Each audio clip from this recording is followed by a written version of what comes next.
سلامونه یا سبا سره مسی راځو نن په لاس انجلس اولشن ټیسټ باندې خبرې کوو.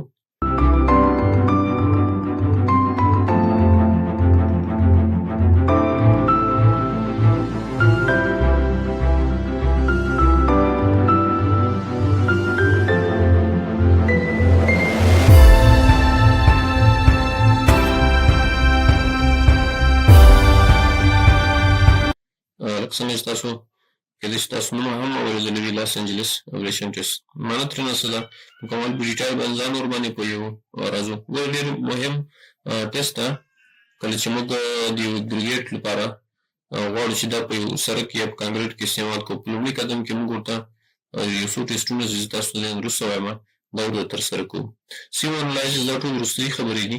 په لومړي قدم کې چې غواړو د یو غر کوم ساحې نه چې تیږه راوځي کوم کرش پلانټ دغه اول ابریشن ټیسټ موږ ورباندې چې کله ابریشن ټیسټ یعنی لاس انجلس ورباندې ترسره کړو چې دې کې پاسو کوم وروسته موږ ورباندې نور ټیسټونه ترسره کوو. که دې کې فیل شو نو هغه ټیسټ مکمل باندې فیل ده، بیا له انګریډینټ نه موږ استفاده نه کوو. ټیسټ پروسس څنګه دا کوم ګروپونو نه استفاده کوي. لاس انجلس ابریشن ټیسټ د شل پارت سره کېږي دلته لیکلي دي د لاس انجلس د ال A test measure resistance of aggregate to ablation. دا د یو aggregate مقاومت موږ د دې ټیسټ په واسطه باندې معلومولی شو، یعنی hardness او کلکوالی کوم یو فیصدي چې دغه موږ پیدا کوو. by subjecting aggregate particle یو د aggregate particle د mixed with specific number of steel sphere معین سفیر لري، یعنی د بال په شکل باندې بعضې وسپنې دي 50 ملي متر ډایمیټر لري. دغه ډایمیټر چې کوم یو سفیر لري د مختلفو ګروپونو لپاره مختلفو تعداد باندې اضافه کېږي تر څو یې لاس انجلس ټیسټ ترسره کړي. کوم ډرم کې اچول کېږي وزنونه یې زه تاسو ته مکمل په ډیټیل سره وایم. 500 ریزولوشن ورکوي په روټري ډرم کې. کوم ډرم چې تاسو دلته پاس وکړ په دې دغه ډرم د ساحه خلاصېږي، برقي ډرم وي دا برق په واسطه باندې تاویږي.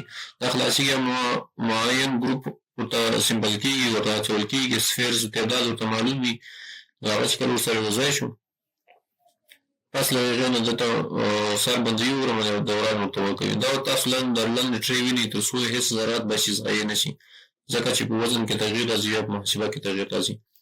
نو کله چې د ماشین ته موږ سفیر ور واچولې یعنې د دې ماشین په واسطه باندې دا ټیسټ موږ اجرا کوو. دا 500 دوره خوري. 500 دوره خوړل نه وروسته موږ درخلو یا محاسبه ورته کوو. راځئ لومړی په ګروپونو باندې ځان پوهې کوو. ګروپونه ګوره A ګروپ ده، B ده، C ده، V ګروپونه دي. کوم میکس چې موږ باید چې دې ته برابر کړو موږ دغه میکسونو نه استفاده کولی شو. ګوره 11.5 پاسنګ په 25 ریټینګ دا هم موږ د دې ټیسټ هم ترسره کولی شو. ګروپ A کې د 25 پاسنګ ده، د 19 ریټین ده، د دې ټیسټ هم موږ ترسره کولی شو.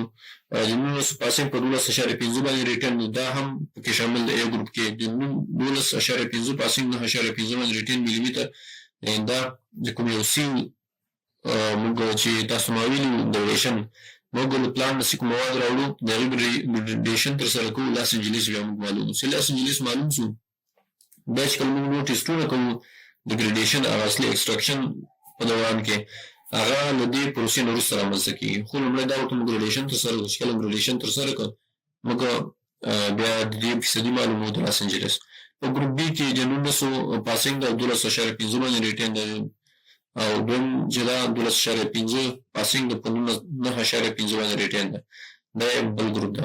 ګروپ سی کې 9.5 پاسنګ 6.3 باندې ریټین ده، او 6.3 پاسنګ د 4.5 باندې ریټین ده. دا ګروپ سی ده. ګوره د دې هرې ګروپ لپاره سفیر کومې بالونه چې دي اوسپنیز چې موږ ورسره ور اچولی شو نو موږ د هغوی تعداد معلومېږي. ګروپ ډي لپاره 4.15 پاسنګ ده په 2.4 باندې ریټین ده. اوس راځو لږ نورې خبرې ورکې ګورو. د ټیسټ پروسیجر یې څه ده؟ د ټیسټ کوم پروسیجر څه ده؟ ډېره ساده اسانه ده، لږ ځان ورباندې پوهېږو. ګورې ټیسټ پروسیجر کې څه وایي؟ seal the aggregate as per the above group and wash them. تاسو دا کوم ګروپ نه چې تاسو غواړئ استفاده وکړئ د دې دا سیو کوي پیرا ښه صفا دلته ګور د واش ټکر سره ذکر کړی د ګور که چیرې اګریګیټ تاسو پاک وو نو واشکون ته ضرورت نشته ځکه تېر ویډیوګانې تاسو وګورئ واشنګ کې ګریډیشن کې هغلته تاسو ورباندې پوهېږئ یو ډرای واشنګ و یو ډرای سیوینګ بل ویټ سیوینګ و هغه باندې تاسو ته ځان پوهېږئ هلته مې څه درته ویلي تاسو هغه ویډیو درسره وګورئ نو چې کله مې سیوینګ وکړه له هر یو ګروپ نه چې تاسو غواړئ ټیسټ ورباندې ترسره کړئ سمپل یې راواخلئ obtain about 5 کیلو from each group د هر یو ګروپ نه چې تاسو غواړئ سمپل راواخلئ 5 کیلو به راخلئ چې 5 کیلو راواخلم ګورئ دا به ټول سره کمباین کوي یعنې 12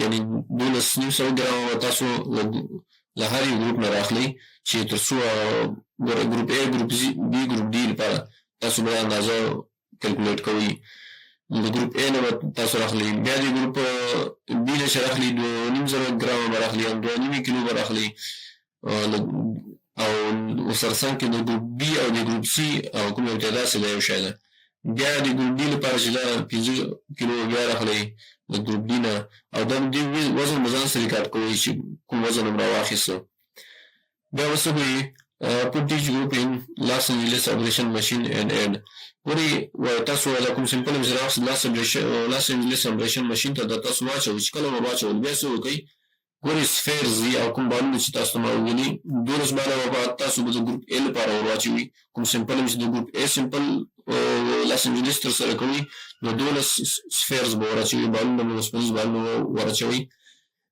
د ګروپ B لپاره به 11 ور اچوئ او د ګروپ C لپاره به 8 ور اچوئ او د ګروپ D لپاره چې دا شپږ سفیر به ور اچوئ and allow the drum to rotate 500 revolution دا ډرم به تاسو چالانوئ ټایم ورته کار کوئ تقریبا 15 منټو کې دا ترسره کېږي نو یا که زیات وخت ویډیو نه خبره نشته هغه برق پورې نه چې برق نورمال وي هېڅ معین وخت کې ترسره کېږي مهم دا دی 500 ریولوشنه دي د دوران دې چې نظام یې ورکوي له دې وروسته بیا بل څه کېږي د ریموو د سمپل سایز سمپل سی 1.7 بیا چې کله دا ټیسټ ترسره شو دا به تاسو دا ماشین خلاص کړئ او کوم سمپل چې لاس تاسو ورکې اچولی دا هغه به راخالي کړئ چې راخالي کړلو نو دا به تاسو په 1.9 ملیمتر سی باندې واچوئ صحیح شو هغه به تاسو ګریډیشن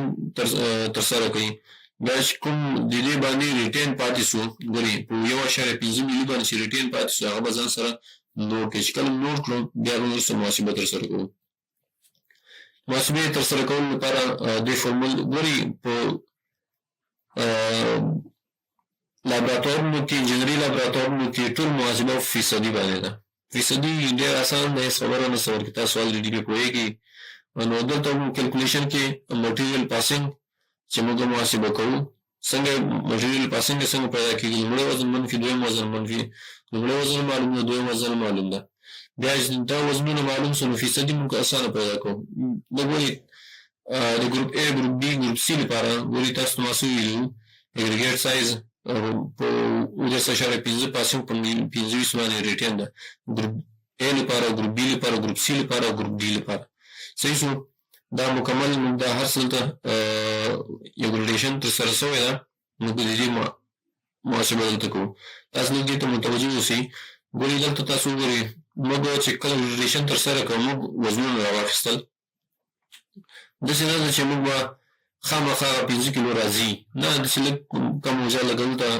5.8 ګرام وزن راغلی ده A ګروپ لپاره د B ګروپ لپاره C ګروپ لپاره او D ګروپ لپاره ګوره دا اخر کې وزن 5 کیلو ټارګټ دا که لږ زیات څوم پروا نه کوي خو ډېر نه کم اندازه باندې او دویم وزن چې ریټین په 1.5 باندې پاتې ده هغه دا وزنونه دي چې موږ ته دلته د ګروپ A ګروپ B ګروپ او د ګروپ C او ګروپ D لپاره موږ ته راکړي دي چې دا پیدا شو نو موږ ته پاسینګ خو اسان دی لومړي وزن دویم وزن منفي یا دویم لومړی منفي که او کوم وزن چې له 1.9 پاس شوی وي هغه تاسو دلته ټول مکمل درکړه چې دا وزن یې درکړل نو پاتې یو شی مې دي ورکې ساده محاسبات دي نو تاسو په اسانۍ ترسره کولی شئ چې فیصدي پیدا کوئ لومړی وزن منفي دویم وزن تقسیم پر لومړي وزن باندې ضرب 100 چې د A ګروپ لپاره، B ګروپ لپاره، C او D لپاره. چې دا موږ کله ټیسټ لاس انجلس اپلیکیشن ټیسټ ترسره کوو باندې پس هغه نه راخلو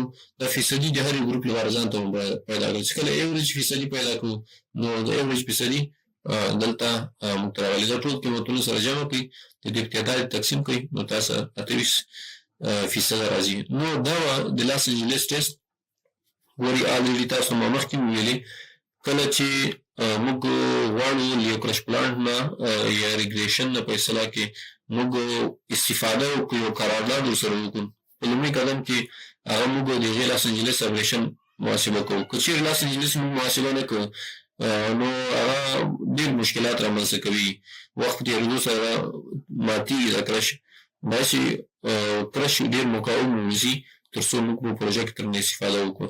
که چیرې کمزوري کرش نه استفاده وکړي نو که کانکریټ وي کانکریټ هغه مقاومت نه پوره کوي او که اسفالټ وي اسفالټ هم مقاومت نه پوره کوي. نو دوستان زموږ نننۍ ویډیو چې تاسو وړاندې دوستانو سره ویډیو شیر کړئ. در وخت څه وخت لري علامات